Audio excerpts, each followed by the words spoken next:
Labas rytas, tūkstantis elektriniečių.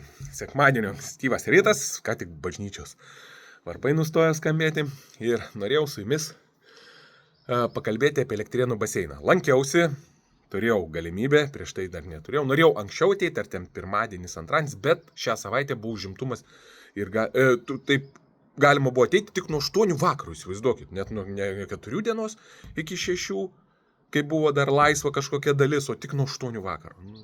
Čia aptarsim atskirai. Ir aš dabar noriu suskirstyti mano apžvalgai į 3 aspektus. Tai yra realybė. Mes aptarsim, žmonės, kurie taip ir tikėjosi. Niekas ten nepasikeitė, atliktas viduje remontas, jie atėjo, taip rado ir viskas taip. Aptarsim visus toj punktus iš eilės, išvardinsiu.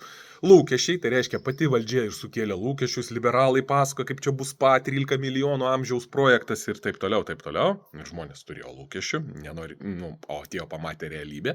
Ir trečias aspektas yra finansai, tai reiškia tie, kurie realybę priėmė ir tie, kurie turėjo lūkesčių. Klausimas, ar tikrai čia kainavo viskas 13 milijonų, kaip išlaikymas ir taip toliau, taip toliau. Ir prasibėkim viską iš eilės. Tai realybė. Viduj atliktas ne renovacija, o remontas. Padažytos sienos, matėt net elektros laidai išvedžioti loveliais, ten net ne į sieną, viskas padažyta. Pats ten tas nejudintas, visa duobė turiu minį, ten nei giliai, nei niekas. Ten kaip buvo, taip viskas ir likė ir jis ten neatitinka jokių standartų, ten tų olimpinių, ką jie čia pasakoja.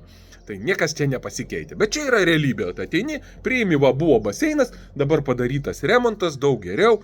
Aš pasiplaukiau, kai pasiplaukiau, 2 pirtis papildomas atsirado. Ir džakuzis atsirado. Taip. Dėl baseinų tai pastabą turiu. Aš nesakau, nepasakoju blogai ar gerai, pasakoju taip, kaip yra. Taip. Bet pasakysiu vieną aspektą, kuris yra blogas. Tai yra dušai persirengimo. Nežinau, vyrų, moterų, aš nebuvau vyrų. Aš jau nesu aukštas žmogus, 1,84 m. Kažkas jau ten rašė, bet neįmanomas su tais dušais. Šiaip tai aš ir 3 suradau, kol jisai ten veikia ir jau ten apkalkėja, o dar čia tik tai pati pradžia. Tai ten blogas sprendimas, blogi aukščiai, dušai ir taip toliau. Reikia ten peržiūrėti, nes ten bus toj tragedija ir daug skundų. Taip, tai realybė. O dabar mes pakalbėkime apie renovaciją pastato. Tai atlikta taip, stogas, fasadas ir langai pakeisti. Taip, tai čia renovacija. O viduj atliktas remontas. Nes ten nieko realiai nepakeista.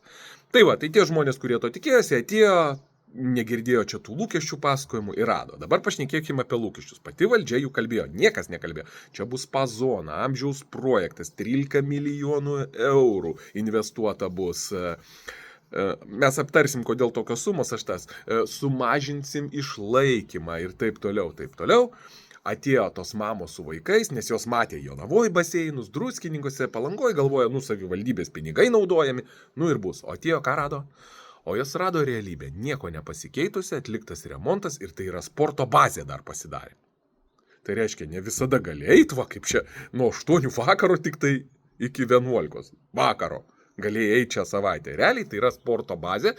Ir prisiklausė žmonės tų pačių Dovydo Bliujaus, mero, pasakomo, kaip čia bus viskas, kaip čia tas atėjo ir pamatė. O ten buvo realiai, niekas nepasikeitė, atliktas remontas. Tai ar žmonės galėjo turėti tokių lūkesčių? Taip, galėjo tokių lūkesčių turėti, jie buvo sukelti, sužadinti, nors pati savivaldybė juk matė planus, projektus. Ir žinojo, kad tai niekas nepasikeis. Bet jie įpratę taip daryti, parašys laikraštį vietiniam, tas ir galvoja, čia išplauks. Nieko, žmonės įvertino realybę, niekas ten nepasikeitė. Tai ten turbūt ir taip jau suprojektuota, tiek tas padaryta pinigai. Ir žmonės klausimą realiai kelia, dabar ateikim prie finansų, kad 13 milijonų, tai yra paskolos, palūkanos, patys pinigai iš to ir galite įsijungti viešuosius pirkimus Elektrėnų baseinas. Tai ten kiek dar atlikta pirkimų, todėl jie gali mažinti sumą, bet tai galime sudėti, jinai gali būti dar ir didesnė. Kiek kėdžių pirkta, taip toliau, net ne iš projekto, o atskirai per pirkimus daryta, per patį Elektrėnų baseiną. Tai dar virš 13 milijonų bus įdėta. Plus, čia mes dabar jau kalbam apie finansus. Plius yra, mumgi atsiuntė iš administracijos, Elektrėnų savivaldybės, tą špargalkę, kur Buvo 600 tūkstančių eurų išlaikymui, dabar skirs tik 400 tūkstančių, taupysim ir taip toliau. Bet šių metų savivaldybės biudžete buvo 800 tūkstančių skirti. Tai va, 800 tūkstančių eurų išlaikymų. Todėl tie žmonės, tos mamos su vaikais ir visi dirbantis Elektrėnų savivaldybės kelia realiai klausimą. Ar tikrai Elektrėnų savivaldybės čia yra prerogatyva ir paskirtis kurti sporto bazės ir jas išlaikyti iš 24 tūkstančių savivaldybėje gyvenančių žmonių mokesčių. Nu ne, tai yra valstybės prerogatyva. Valstybė turi užsiimti tuo dalyku, kurti bazės, savivaldybė, jeigu jų teritorijoje gali kažkiek prisidėti. O dabar tai čia yra tik iš mūsų pinigų išlaikomas biudžetas. Tai reiškia, iš 24 tūkstančių žmonių atmeskit vaikus, pensininkus ir nedirbančius. Nu, tai reiškia, invalidumai, visa kita, tie, kurie nemoka įmokų. Tai va, šiai dienai. Tai turim nedidelę saujelę žmonių, kurie moka pinigus, nu ir mums reikia visai kitos infrastruktūros, savivaldybės visai kita paskirtis yra. Ir gyventojai, nu ir realiai tikėjosi kito, jie tikėjosi už savo pinigus savo kažkokio tai komplekso. Nu, to kaip to traukos centro, kaip baseiniuko kažkokio tai, ir kaip ten spa zonos, va kaip Druskininkuose, kur galėtų ateiti su vaikais, su šeimom, leisti laiką, taip toliau, ir būtų baseinas, kur ten moksleiviai ateitų paplauktų, taip toliau, būtų galima ir treneriai mokintų, ten kaip pradėti juos sportuoti ir taip toliau. Nu, betgi ne sporto bazės, kur negali užeiti ir gali užeiti tik nuo 8 vakaro. Nu.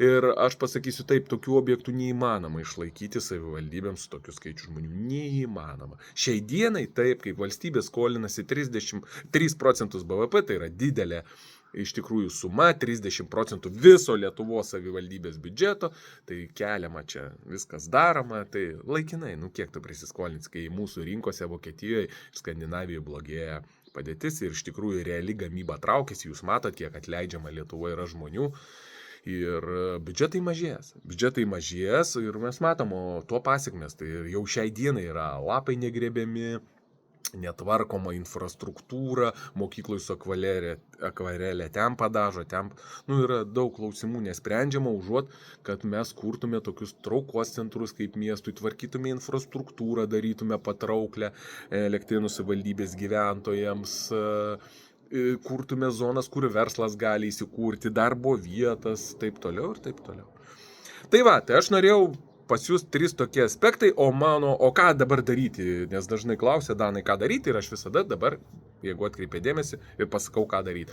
Labai paprastai, tai reiškia, po metų bus rinkimai, mes 1000 elektrėniečių dalyvausim ir jeigu mus išrinksite, mes ateisim ir mes padarysim auditus ir statybos auditus šito baseino.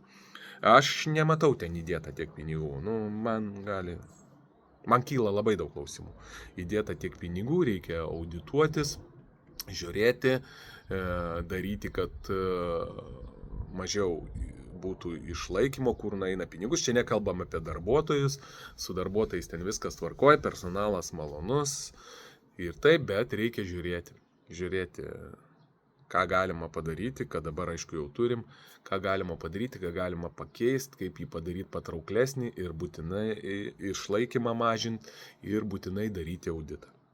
Viską, ir statybos, ir žiūrėti, ir tą paviešinti. Nes tas nepridavimas ilgas kelia daug klausimų, plus tie visi, kad bus čia olimpinis baseinas, standartas, tai nėra tiesa, jisai niekas ten nepasikeitė.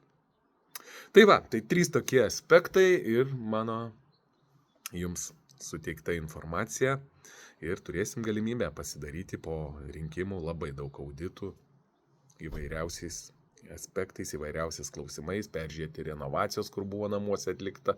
Man skambina žmonės iš daugiabučių, sako, Danai, po metų mes tai padarysime, palaikysime ir norim sužinoti teisybę. Tai ką, visiems gražaus sekmadienio ir iki.